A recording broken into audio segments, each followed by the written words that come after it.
আসসালামু আলাইকুম ওয়া রাহমাতুল্লাহ। আপনাদের সাথে কথা বলছিলাম প্রফেসর ডক্টর মোহাম্মদ মহিউদ্দিন উজ্জ্বল।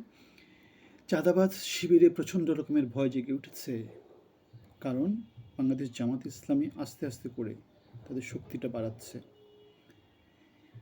গতকালকে আল্লামা মামুনুল হক এবং হাসনাত আব্দুল্লাহ ঢাকা ১৩ আসনে নৌকা প্রতীকের পক্ষে, নৌকা না মানে ধানের শীষ প্রতীকের পক্ষে প্রচারণা চালিয়েছে এবং সেখানে অভূতপূর্ব জনসংগ্রাম হয়েছে। ববি হাজ্জাজকে চাঁদাবাজ চক্র ওখানে মনোনয়ন দিয়েছে ধানের শীষ প্রতীকে এবং ববি হাজ্জাজের ওখানে পরাজয়ের সম্ভাবনা মোটামুটি ৮০ ভাগ। আমরা দেখেছি যে পত্রপত্রিকাগুলো যেভাবে নিউজ করতেছে, যেভাবে বিএনপিকে তুলে ধরার চেষ্টা করছে নানাভাবে, যেভাবে প্রোপাগান্ডা দিচ্ছে, সারা জীবন যেভাবে প্রোপাগান্ডা দিয়েছে, এখনও তারা সেই প্রোপাগান্ডা দিয়ে যাচ্ছে। হাসিনাকে ১৭ বছর প্রোপাগান্ডা দিয়ে ক্ষমতায় রেখেছিল, বিএনপিকে ১/১১-তে প্রোপাগান্ডা দিয়ে নামিয়ে দিয়েছিল, এখন তারা আবার সেই বিএনপির পক্ষে প্রোপাগান্ডা দিচ্ছে। আলটিমেটলি এখানে একটা লড়াই হচ্ছে, যেটা হচ্ছে ভালোর সাথে মন্দের। ভালোর সাথে মন্দের, এটাকে বলে ইন ইয়াং, মানে ভালো খারাপ, আপনি কোন দিকে যাবেন। বাংলাদেশের ৫৪ বছরের যেই সংগ্রাম, সেই সংগ্রামে আমরা দেখেছি সিন্ডিকেটের চক্র, লুটপাটকারী, চাঁদাবাজ, দখলদার, ব্যাংক ডাকাত, খুনি, রাহাজানি যারা করে তারাই বাংলাদেশকে শাসন করেছে, লুটেপুটে খেয়েছে। ২৪ পরবর্তী বাংলাদেশে আমরা ভালো কিছু আশা করতে চাই এবং সেখানে ৫৪ বছরে যারা ছিল না বাংলাদেশের রাজনীতিতে তাদেরকে আমরা দেখতে চাই। শিক্ষিত সমাজকে দেখতে চেয়েছিলাম, কিন্তু তারেক জিয়া যেভাবে মনোনয়ন দিয়েছে সেটা আমাদেরকে যেটা বলে বাংলাদেশের আশা নাই। সে আবার দিয়েছে কাদের? ৬০-৭০ জনের মতো ঋণ খেলাপিকে মনোনয়ন দিয়েছে এবং তারা হাজার হাজার কোটি টাকা বাংলাদেশের ব্যাংক থেকে অলরেডি হাসিনা সরকারের সময় মেরে দিয়েছে। এখন এই সরকারের সময় জনগণের টাকাগুলোকে আবার মেরে দিয়ে তারা বাংলাদেশের মানুষকে রিক্ত হাতে ভিখারির থালা ধরিয়ে দিবে, যেমন করে হাসিনা ১৭ বছর ধরিয়ে দিয়েছিল।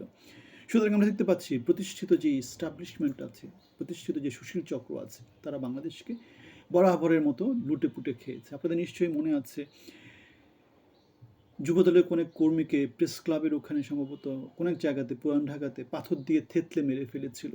আপনাদের নিশ্চয়ই মনে আছে ২ দিন আগে আমাদের ইশরাক হোসেন জামাতের প্রার্থীদেরকে বলেছে ঘর থেকে বেরোতে দেবে না আমরা চাইলে, এমন একটা। আপনাদের নিশ্চয়ই মনে আছে ঢাকাতে কোটি কোটি লোকের জনসমাগম, মানে ঢাকাতে কোটি কোটি লোকের বসবাস, অল্প কিছু লোকজন ইশরাক হোসেনের নেতৃত্বে মেয়র হওয়ার বায়না ধরেছিল এবং সেই বায়নার ফল হিসেবে ঢাকা শহর কয়েকদিন ধরে অবরোধ ছিল, কয়েকদিন ধরে বন্ধ ছিল, লোকজন ঘন্টার পর ঘন্টা রাস্তাঘাটে জ্যামের মধ্যে পড়েছিল এবং সেটার জন্য প্রফেসর ইউনূস হুমকি দিয়েছিল যে তিনি সরকার থেকে পদত্যাগ করতে পারেন এরকম অবস্থা চলতে থাকলে। সুতরাং আমরা দেখতে পাচ্ছি ক্ষমতায় যাওয়ার আগেই এই যে এই চক্রটা, লুটপাটকারী চক্র, হাওয়া ভবন চক্র, নতুন একটা যে চক্র তৈরি করেছে, সেই চক্রটা আবার সক্রিয় হয়ে উঠছে এবং বাংলাদেশকে লুটেপুটে খাওয়ার চেষ্টা করছে।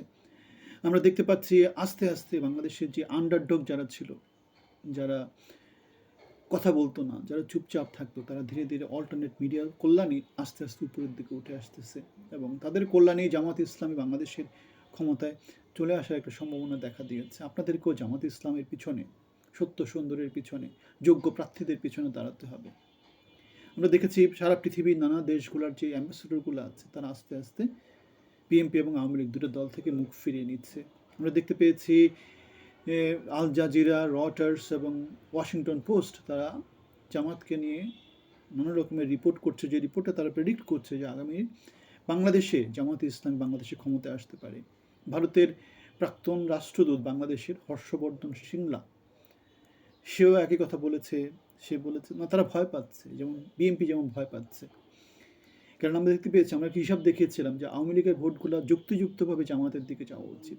যেভাবে বাংলাদেশের ইউনিভার্সিটিগুলোতে যেভাবে জামাত বিজয়ী হয়েছে, একমাত্র কারণ হচ্ছে আওয়ামী লীগের ভোটগুলো জামাতের দিকে গিয়েছে। এখন আওয়ামী লীগকে যদি রাজনীতিতে ব্যাক করতে হয়, তাদেরকে বিএনপিকে শক্তিশালী করে কোনো উপায় নাই।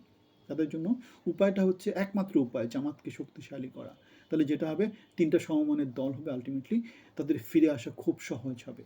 এবং এই বাস্তবতা আমরা দেখতে পাচ্ছি আগামী নির্বাচনে। আমরা একটা কথা বলেছিলাম, একটা ভিডিও করেছিলাম, যেখানে বলেছিলাম বিএনপিকে বাংলাদেশের রাজনীতি থেকে হারিয়ে যাওয়ার মতো একটা পজিশনে চলে যাচ্ছে তারা ভুল নেতৃত্বে। আপনাদের মতামত জানাবেন, ভালো থাকবেন।